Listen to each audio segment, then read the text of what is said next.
Welcome, in front of me is a HUAWEI MatePad T10, and today I'll show you how to format the SD card.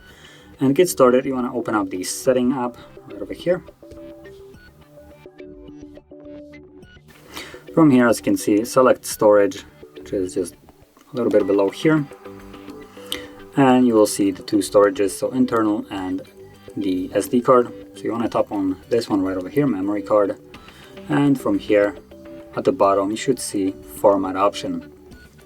Now, before I proceed further, I will mention that performing this will remove all the data from your SD card. So if there is anything that you would like to keep, photos, videos, any kind of documents maybe, then you might want to back it up beforehand, otherwise you will lose it permanently. But assuming you have already done it or you don't want to, tap on Format and Erase, and it automatically will begin the process, and it's a fairly quick one, basically done right now. Click on OK and you're finished. So if you found this video helpful, don't forget to hit like, subscribe, and thanks for watching.